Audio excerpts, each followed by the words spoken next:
örstutt bara, sko þetta endar bara helviti tæft. Þeir eru ekkert langt frá því að fá í sókn 80 sekúndur eftir til að jafna.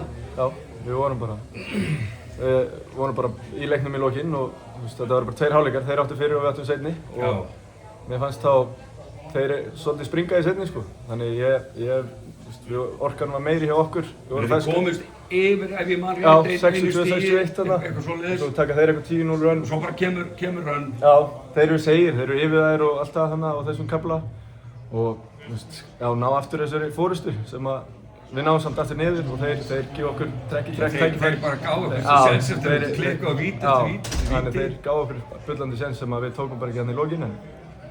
En í hálfleik, þeir eru 15 stigum og þeir eru bara talsett á eftir, má segja, allan fyrir hálfleikin. Hvað segir Arnar við ykkur í hálfleik? Eitthvað breytt upplegg eða bara? Já, við breyttum einhverju smá en þetta er bara, við vorum það lélegir að vera bara 15 stigum undir var eiginlega bara gott sko.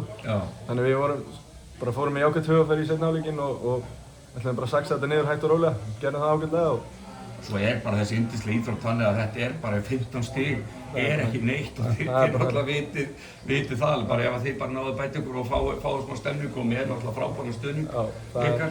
Og ennþá betri stuðningur á þriðjudaginn, þannig við bara bíðum spenntir eftir næsta leik. Hverju megum við að vona á þar heldur? Bara skemmtun. En í ykkar uppleiki, fyrir þurfið að breyta einhverju eða bara gera hlutina betur bara á? Bara aggressífari, ekki vera passífur og hræddur að sækja á það þannig. Oft vorum við að færa boltan bara mikið fyrir utan þriggjastaða línuna, komast ekki inn í teginn. Við erum bara að sækja meira á körfuna og dreifa boltanum betur.